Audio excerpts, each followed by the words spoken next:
వి gold trusted gold buyers మీరు తాకట్టు పెట్టిన బంగారాన్ని విడిపించి ఈ రోజు ఉన్న మార్కెట్ ధరకు కొనబడను 7771077720.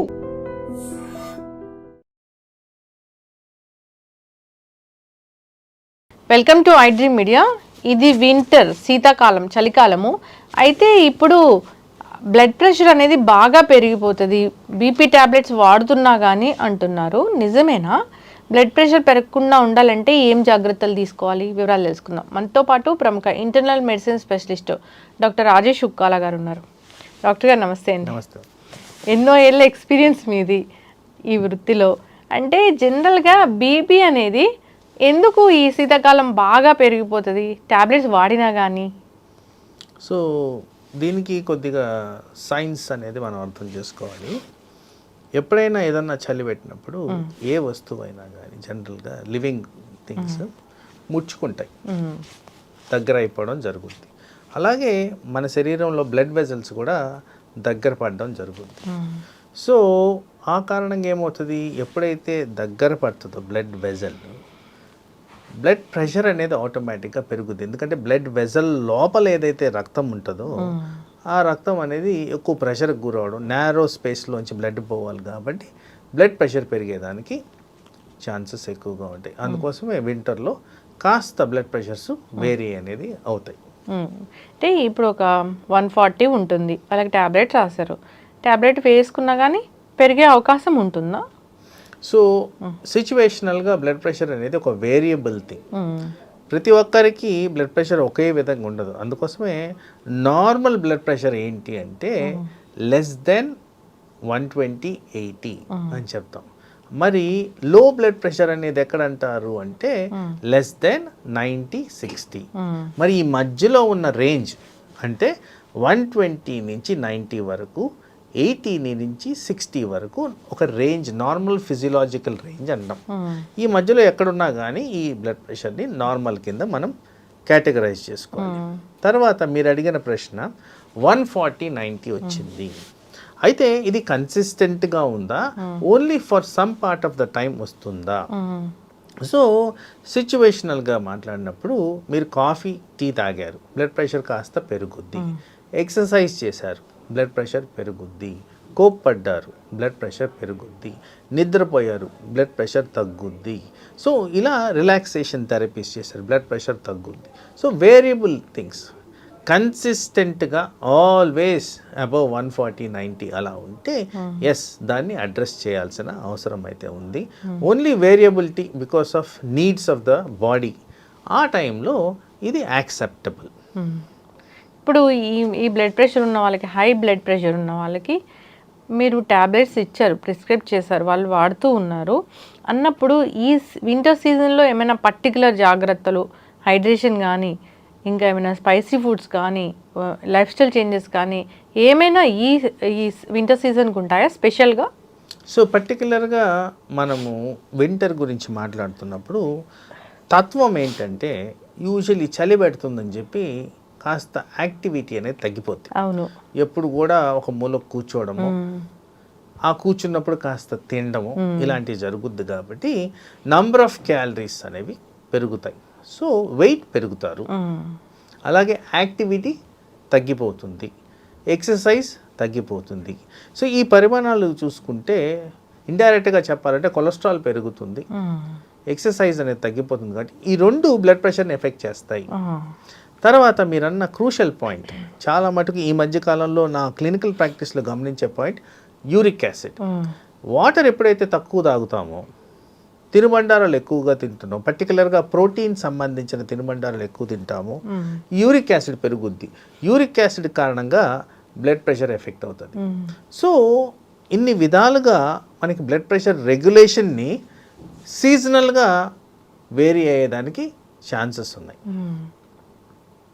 డాక్టర్ గారు, ఇప్పుడు బ్లడ్ ప్రెషర్ పెరిగినప్పుడు కాళ్ళు వాపులు వస్తాయి. కాళ్ళు వాపులు కూడా ఒక లక్షణము అంటారు. కాళ్ళు వాపులు అంటే మనం ఎక్కడ చెప్తాము కాళ్ళు వాపులు? ఇక్కడ ఫ్రంటా, లేకపోతే యాంకిల్ వాపులు వస్తాయి? ఎక్కడ వాపులు వస్తాయి? సో చాలామందికి ఇది ఒక క్లారిటీ ఇవ్వాల్సిన ప్రశ్న ఇది. ఎందుకంటే కింద పాదాల మీద వాపులు చూసి నాకు కాళ్ళు వాపులు వచ్చాయి, పర్టికులర్గా మడిమల దగ్గర కాళ్ళ వాపులు వచ్చాయని చెప్పి చాలామంది నా దగ్గరకు వస్తుంటారు. వాస్తవానికి డాక్టర్ అసెస్మెంట్లో మేము కాలి భాగంలో అంటే ఎముక ఎక్కడైతే కనబడుతూ ఉంటుందో మోకాలు కింద భాగం అక్కడ ఒత్తి చూస్తాం. 30 సెకండ్స్ ప్రెషర్ పెట్టినప్పుడు అక్కడ గుంత పడుతుందా లేదా, అలా గుంత పడుతుందంటే ఎస్, దాన్ని మేము ఎడిమా అని పిలుస్తాము. అది కొన్నిసార్లు బ్లడ్ ప్రెషర్ మూలాన ఎక్కువగా కనిపించడం జరుగుద్ది.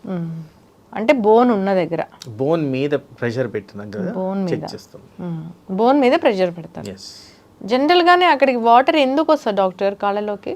అంటే బ్లడ్ ప్రెషర్ అంటే ప్రెషర్ ఇన్ ద సిస్టమ్ బాడీలో, ఆ ప్రెషర్ మొత్తం వెళ్ళి హార్ట్ మీద చూపిస్తుంది కాబట్టి హార్ట్కి అగేన్స్ట్గా ఈ ప్రెషర్ మెయింటైన్ అవుతుంది కాబట్టి ఆ బ్లడ్ రిటర్న్ అనేది జరగదు.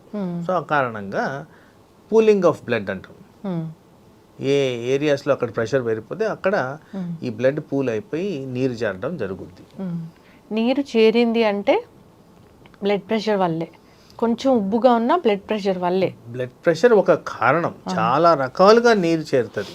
సపోజ్ పెద్దవారు ఉన్నారు, వాళ్ళల్లో మోకాళ్ళు అరిగిపోవడం, ఆర్థరైటిస్ గురవడం కామన్. వాళ్ళల్లో కాస్త ట్రావెల్ చేయగానే కాళ్ళు వాయడం సహజం, అది బ్లడ్ ప్రెషర్కి సమానం కాదు. తర్వాత కొన్ని రకాల మందులు ఉన్నాయి, ఫర్ ఎగ్జాంపుల్ స్టెరాయిడ్స్ వేసుకున్నప్పుడు కాళ్ళ వాపులు రావడం సహజమే. తర్వాత ఈ మధ్యకాలంలో ఒక health disease condition obstructive sleep apnea అంటాం, ఊపిరితిత్తుల ద్వారా వచ్చే వ్యాధి ఇది. ఎందుకంటే శ్వాస సరిగ్గా తీసుకోకుండా వచ్చేది, దాంట్లో కూడా కాళ్ళవాపులు వస్తాయి. అలాగే కిడ్నీలు, లివరు, హార్ట్ ఇవన్నీ ఎఫెక్ట్ అయినప్పుడు కూడా మనకి ఈ వాపులు అనేవి జరుగుతాయి. వీటిల్లో బ్లడ్ ప్రెషర్ కూడా ఒక కారణం మనకి కాళ్ళల్లో వాపులు రావడానికి. కాళ్ళ వాపులు ఉంటే ఏదో కాళ్ళ వాపులు వచ్చాయిలే కాసేపు వాక్ చేద్దాము, డాక్టర్ దగ్గరికి వెళ్ళాల్సిన పని లేదని లైట్ తీసుకోకూడదు, వెళ్ళాల్సిందే డాక్టర్. కంపల్సరీ చెక్ చేసుకుంటే మంచిది. పర్టికులర్గా ఏ కండిషన్ తెలియక మదన పడుతున్నప్పుడు, బ్లడ్ ప్రెషర్ బార్డర్ లైన్లో ఉన్నప్పుడు, దానికి తగిన మందులు వేసుకోకుండా ఉన్నప్పుడు ఇది కంపల్సరీ కరెక్ట్ చేసుకొని రెక్టిఫై చేసుకోవడం ఇంపార్టెంట్. బ్లడ్ ప్రెషర్ మందులు అంటే అదొక పెద్ద టాపిక్ అయిపోయింది. బ్లడ్ ప్రెషరు వచ్చింది అని డాక్టర్ చెప్తే యాక్సెప్ట్ చేయలేని పరిస్థితి. బ్లడ్ ప్రెషర్ మందులు ఒకసారి బార్డర్ లైన్లో ఉన్నప్పుడు డాక్టర్ ఇచ్చారు మందులు అన్నప్పుడు కూడా వేసుకుంటే జీవితాంతం వేసుకోవాలి, వాడాల్సి వస్తుంది అనేది అది కూడా ఒకటి ఉంది.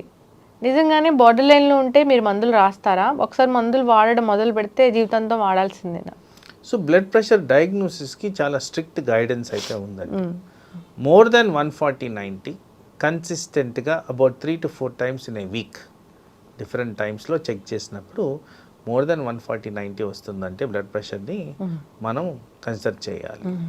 అలాగే ఈ 24-hour బ్లడ్ ప్రెషర్ మానిటరింగ్ ఏవైతే ఈ మధ్యకాలంలో మేము చేస్తున్నామో దాంట్లో కూడా ఎక్కువ శాతం హయ్యర్ రికార్డింగ్స్ కనబడుతున్నాయి. నిద్రపోయే సమయంలో కూడా బ్లడ్ ప్రెషర్ పడిపోవట్లేదు, మెయింటైన్ అవుతుంది హయ్యర్ లెవెల్స్లో. తప్పనిసరిగా అక్కడ బ్లడ్ ప్రెషర్ ఉన్నట్టే నిర్ధారణ జరగాలి. సో అక్కడ ఏ సిచ్యువేషన్ వల్ల బ్లడ్ ప్రెషర్ వచ్చిందనేది కూడా మేము గమనిస్తాం.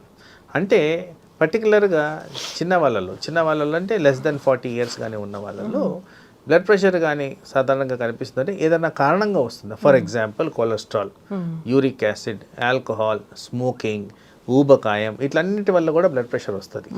మరి ఇవేమైనా కారణాలా? వీటికి రివర్స్ చేస్తే బ్లడ్ ప్రెషర్ తగ్గిపోద్దా? పెద్దవారు ఉన్నారు 60 years పైబడిన వాళ్ళు, వాళ్ళకి ఏజ్ పరంగా కొన్ని మార్పులు అనేవి జరుగుతాయి, సహజంగా శరీరంలో జరుగుతాయి. వాళ్ళకి ఏంటంటే రివర్సిబుల్ ఫ్యాక్టర్ అనేది ఉండదు. సో వాళ్ళకి ఎక్కువ శాతం బ్లడ్ ప్రెషర్ ట్యాబ్లెట్స్ లాంగ్ టర్మ్గా వాడాల్సిన పరిస్థితి. సో ఏ కండిషన్ వల్ల వస్తుంది? కొంతమందిలో ఈ మధ్యకాలంలో మానసిక ఒత్తిడులు ఎక్కువగా ఉంటున్నాయి, నిద్ర లోపాలు ఎక్కువ ఉంటున్నాయి. మరి వీటికి కారణం ఏంటి? వర్క్ పరంగానా, ఫినాన్షియల్ పరంగానా, పర్సనల్గానా? మరి వీటిని రెక్టిఫై చేస్తే బ్లడ్ ప్రెషర్ ఏమవుతుంది? సో ఇది ఒక రివర్సిబుల్ ఫ్యాక్టర్. సో సిచ్యువేషన్ బట్టి, పేషెంట్ కండిషన్ బట్టి, పేషెంట్కు ఉన్న అవసరాలు బట్టి ఎటువంటి మెడిసిన్ వాడితే ఇది రెక్టిఫై అవుతుంది, ఆ డిసిషన్ అనేది ఎక్స్పర్ట్ ఒపీనియన్గా తీసుకోవాల్సిన అవసరం ఉంది. చక్కటి ఇన్ఫర్మేషన్ డాక్టర్. బీపీ గురించి, బీపీ అనేది పెరుగుతుంది, మనం శారీరక శ్రమ చేస్తే బీపీ పెరిగిందంటే ఓకే, కానీ అది నార్మల్గా ఉన్నప్పుడు కూడా హై బ్లడ్ ప్రెషర్ అనేది వస్తుంది అని అంటే మీరు చెప్పిన ఆ వాల్యూస్ కన్నా ఎక్కువ వస్తుందంటే డాక్టర్ని సంప్రదించాల్సిందే. డాక్టర్ మందులు వాడమంటే ఖచ్చితంగా వాడాల్సిందే. నాకు బీపీ లేదు అనుకుంటే బీపీ వల్ల ఎన్ని రకాల అనారోగ్య సమస్యలు వస్తాయో, ఎన్ని ఆర్గాన్స్ డ్యామేజ్ అవుతాయనేది మీరు చాలాసార్లు చాలా వీడియోస్లో చెప్పారు. ఇది లైఫ్ స్టైల్ డిజార్డరు, రాకుండా చూసుకోవాలి, వస్తే కూడా లైఫ్ స్టైల్ అనేది ఖచ్చితంగా చేంజ్ చేసుకోవాల్సిందే. ఫాలో అవ్వాలని కోరుకుందాం డాక్టర్ గారు. చాలా చక్కటి ఇన్ఫర్మేషన్, ధన్యవాదాలు. Welcome to iDream media. So జనరల్గా డయాబెటీస్, షుగర్ వ్యాధి, ఇది శీతాకాలంలో డయాబెటిక్ పేషెంట్స్ ఖచ్చితంగా కొన్ని రకాల జాగ్రత్తలు తీసుకోవాలి. ఈ శీతాకాలంలో షుగర్ లెవెల్స్ పెరగకుండా ఉండాలంటే కొన్ని రకాల ఆహారాలు అయితే కంపల్సరీ తీసుకోవాలని చెప్తూ ఉంటారు. ఏంటవి పూర్తి వివరాలు తెలుసుకుందాం. మనతో పాటు ప్రముఖ న్యాచురోపతి వైద్యులు డాక్టర్ జ్యోత్స్న పులిపాటి ఉన్నారు. మ్యామ్ నమస్తే అండి. నమస్తే అండి. జనరల్గా మీ టిప్స్ అంటే అందరు ఇష్టపడతారు. అంటే న్యాచురోపతి డాక్టరు సహజంగానే అలాంటి టిప్స్ ఇస్తారు, అవి బాగా పనిచేస్తాయనే అన్నది కూడా బాగా వెళ్ళిపోయింది. అయితే మ్యామ్, ఈ శీతాకాలంలో డయాబెటిక్స్కి సపరేట్ డైట్ అనేది ఉంటుందా? ఎలా ఇస్తారు, ఏముంటుంది? ఈ డైట్ తీసుకుంటే షుగర్ లెవెల్స్ అనేవి పెరగకుండా ఉంటాయా? సో శీతాకాలంలో ఏంటంటే మెయిన్గా డయాబెటిక్స్ మామూలుగానే ఒకసారి డయాబెటీస్ షుగర్ లెవెల్స్ ఎక్కువగా ఉంటున్నాయి అని అంటే చాలా జాగ్రత్తగా ఉండాలి. అలాంటిది శీతాకాలంలో ఎస్పెషల్లీ షుగర్ లెవెల్స్ ఎక్కువగా పెరగడమే కాకుండా అంటే పెరిగే అవకాశం ఎక్కువ ఉంటుంది. బికాజ్ మెటబాలిక్ రేట్స్ అనేది చాలా స్లో డౌన్ అవుతాయి ఎక్స్టర్నల్ టెంపరేచర్స్ తక్కువ ఉండడంతో. ఇంకోటి ఏమవుతుంది, శీతాకాలంలో కాళ్ళ పగుళ్ళు ఎక్కువ అవుతుంది, స్కిన్ డ్రైనెస్ ఎక్కువ అవుతుంది. సో ఇక్కడ ఫంగల్ ఇన్ఫెక్షన్స్ వచ్చే అవకాశం ఎక్కువ ఉంటుంది, ఎస్పెషల్లీ మన పాదాలు, వేళ్ల మధ్యలో కానివ్వండి. దీంతో పాటు ఆహారంలో శీతాకాలంలో ఇప్పుడు బాడీ టెంపరేచర్ని మనం పెంచుకోవాలి. సో న్యాచురల్గా ఎక్కువ వేడి చేసే పదార్థాలు తినడం అనేది చాలా శ్రేయస్కరం. అయితే మనం ఏది తిన్నా షుగర్ లెవెల్స్ అనేది కంట్రోల్డ్గా ఉండాలి, పెరగకుండా ఉండాలి. అలాంటి ఆహారంలో వన్ ఆఫ్ ది బెస్ట్ ఆహారం అని అంటే సజ్జలు, బాజ్రా. నార్త్ ఇండియాలో అయితే గనక ఖచ్చితంగా మొత్తం ఈ 3 months 4 months ఓన్లీ సజ్జలే తీసుకుంటారు. బాజ్రా రోటీ చాలా ఫేమస్. మనకి కూడా ఇప్పుడు సజ్జలు అంటే జొన్న రొట్టెలు బాగా ఫేమస్. ఇప్పుడు మనకి బాగా తీసుకుంటూ చేయడము అది ట్రయల్, ప్రతి ఒక్కళ్ళు చేయగలుగుతాము. ప్రాక్టీస్ చేస్తూ ఉంటే గనక వస్తుంది. కొన్ని టిప్స్ ఉన్నాయి దానికి కూడా, ఇంకొక వీడియోలో మాట్లాడుకుందాము. బట్ జొన్న రొట్టెలతో పాటు అసలు సజ్జ రొట్టెలు చెప్పాలంటే చాలా టేస్టీగా ఉంటాయి. లైట్ గ్రీనిష్ కలర్లో ఉన్న సజ్జలు మనం తీసుకొని, బెస్ట్ సజ్జలు మనమే మన ఇంటి దగ్గర ఉన్న గిర్నీలో పిండి చేసుకొని, ఆ పిండిని మనం అంటే ఫైబర్ రిచ్ ఉండడం చాలా ఇంపార్టెంట్. దాంతోనే ఇంకోటి ఏంటి, సజ్జ రొట్టెలే చేసుకోనక్కర్లేదు, సజ్జలతో బెస్ట్గా దోశల్లాగా వేసుకోవచ్చు. ఇప్పుడు రొట్టెలు చేసుకోవడం కష్టం అవుతుంది, విరిగిపోతున్నాయి, రావట్లేదు. అలా కాకుండా సజ్జలు ఈజీగా చేసుకోవాలి ఎవరైనా అని అంటే కొంచెం నీళ్లు పోసుకొని దాన్ని దోశ పిండిలాగా తయారు చేసుకొని దోశల్లా పోసుకోవచ్చు. దోశ వల్ల కూడా అంటే ఏమి దాంట్లో మినరల్స్ ఏమి మిస్ అవ్వవుగా? ఏమి మిస్ కావు, విటమిన్స్ కానీ. మెయిన్ సజ్జల్లో ఏంటి, ఫైబర్ అధికంగా ఉంటుంది, కాంప్లెక్స్ కార్బోహైడ్రేట్స్ ఉంటుంది.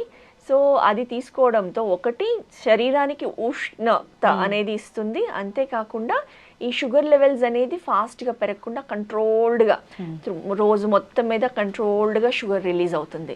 సో దాంతో షుగర్ లెవెల్స్ పెరగకుండా ఉంటుంది. సో సజ్జలు మామూలుగా రొట్టెలుగా చేసుకోవచ్చు, ఇలా దోశలుగా వేసుకోవచ్చు. ఇంకోటి ఏంటంటే సజ్జలతో తీపి దోశల్లా వేసుకోవచ్చు. ఈవెన్ డయాబెటిక్స్ ఉన్నా కానివ్వండి, కొంచెం బెల్లం వేసి కొంచెం పచ్చిమిరపకాయలు, ఉల్లిపాయలు తరిగేసి దోశలా చేసుకుంటే అది కూడా చాలా అద్భుతంగా టేస్టీగా ఉంటుంది. అదే మనం ఉప్పు కారం వేసుకొని పచ్చిమిరపకాయలు, ఉల్లిపాయలు, బెల్లం లేకుండా కూడా అలా వేసుకొని తిన్నా కానివ్వండి, టేస్ట్ ఉంటుంది. వింటర్లో చాలా బాగా షుగర్ లెవెల్స్ని కంట్రోల్ చేయడానికి హెల్ప్ చేస్తుంది. ప్లస్ బెస్ట్ ఫుడ్గా మనం ఎవరైనా కూడా తీసుకోవచ్చు. చక్కగా చెప్పారు మ్యామ్. జనరల్గా ఆహారాలు ఔషధాలుగా చెప్తూ ఉంటారు మీరు, అంటే న్యాచురోపతి ప్రిన్సిపలే అది.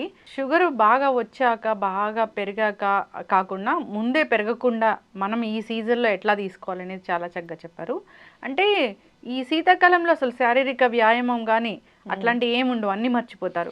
వాటర్ ఇంటేక్ తగ్గిపోతుంది. ఈ చలికి అసలు ఎక్సర్సైజ్ కానీ వ్యాయామం, యోగా ఏమీ చేయబుద్ధి కాదు, వాకింగ్ కూడా చేయరు. ఇప్పుడు వేరే సీజన్లో సమ్మర్ అనుకోండి, అదే పొద్దున్న 5 చూస్తే కూడా మనకి రోడ్ పైన, పార్క్స్లో అంతా జనాలంతా నిండుకొని ఉంటారు. హాయిగా ఆ క్లైమేట్ ఎంజాయ్ చేస్తూ వాకింగ్ చేస్తారు. చలికాలంలో అటు పొద్దున కానివ్వండి, అటు సాయంత్రం కానివ్వండి, 5:30, 5:40 అంతా సన్సెట్ అయిపోతుంది. చలి ఎంత బాగా పెరిగిపోతోంది. సో మనకు అసలు ఎక్సర్సైజ్ కానివ్వండి, యోగా ఏమీ చేయబుద్ధి కాదు. ఇంకా స్నాక్స్ బయట అవి ఇవి వేడిగా తినాలనిపిస్తూ ఉంటుంది. సో బయటకు వెళ్ళినప్పుడు వేడిగా ఏ బజ్జీలో సమోసాలో ఏ ఒకటి తినాలనిపిస్తుంది. ఇంట్లో ఉన్నా కానివ్వండి, మన ఫ్యామిలీలో కూడా అమ్మ ఏమైనా చేస్తే బాగుంటుందని పిల్లలు అంటారు.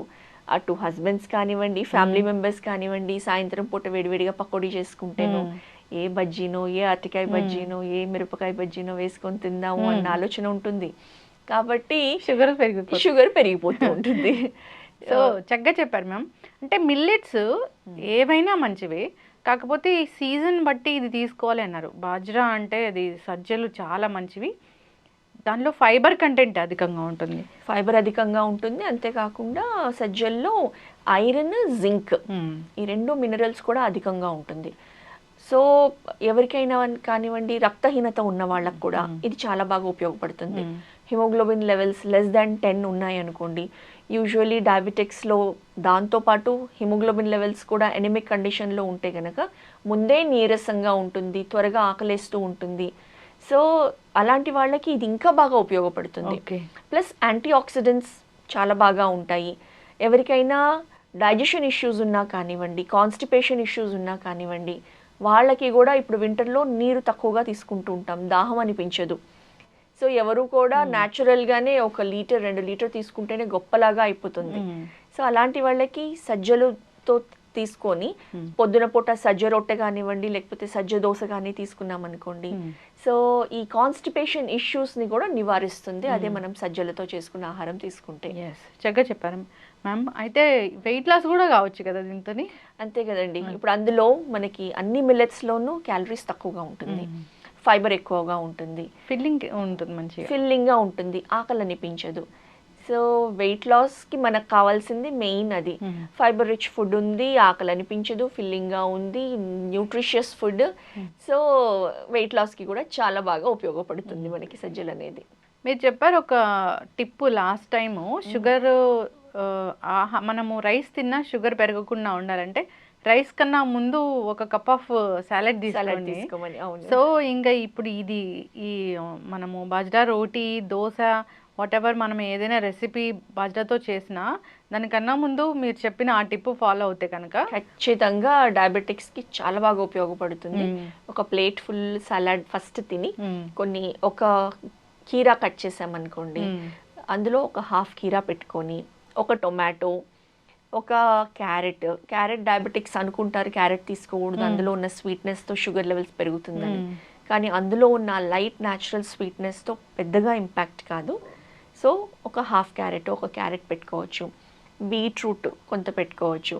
సో ఇలా సాలెడ్ పెట్టుకొని తిని దాని తర్వాత మనం తీసుకున్నాం అనుకోండి, షుగర్ లెవెల్స్ అయితే అద్భుతంగా కంట్రోల్లోనే ఉంటాయి. చక్కటి ఇన్ఫర్మేషన్ మ్యామ్. కలర్ఫుల్గా ఉండాలి మన ప్లేట్ అనేది చెప్తూ ఉంటారు. సో దాంట్లో మీరు చెప్పిన ఈ కలర్ఫుల్ ఫ్రూట్స్ కానీ వెజిటబుల్స్ కానీ తీసుకొని దాని తర్వాత ఇది తీసుకున్నా కానీ మంచిది. ఫాలో అవ్వాలని కోరుకుందాం. చక్కటి టిప్ చెప్పారు. సో అందరికీ ఉపయోగపడుతుంది. వాట్ ఎవర్ డయాబెటీస్ ఉంది లేదు, బాగా వెయిట్ ఉన్నారు, అది పక్కన పెట్టినా ఈ కాలంలో ఇది తీసుకుంటే కనుక న్యూట్రిషన్ ఫుడ్ తీసుకున్న ఫీలింగ్ అనేది ఉంటుంది. ఫాలో అవ్వాలని కోరుకుందాం. చక్కటి ఇన్ఫర్మేషన్ మ్యామ్. ధన్యవాదాలు. నమస్తే అండి. And for more videos, Please subscribe to iDream. Please subscribe to iDream. Please subscribe iDream. And please subscribe to iDream. For more videos, subscribe to iDream. please like, share and subscribe to the channel. Congratulations, iDream. Subscribe to iDream. Subscribe to iDream. So subscribe to iDream Media. iDream ki iDream team andarki huge congratulations. Please subscribe iDream Media. Please subscribe to iDream. Subscribe iDream. Please subscribe to iDream. iDream అంటే నా కళల channel subscribe చేసుకున్న నోరు తిరుగుతలేదు, మీరైతే గంట గుర్తు కొట్టండి. For more such videos, please subscribe to iDream. Subscribe to iDream. Please subscribe to iDream. Please subscribe iDream Media. Please do subscribe to iDream. Please subscribe to iDream Media. For best entertainment and information, please subscribe iDream. And don't forget to subscribe to iDream.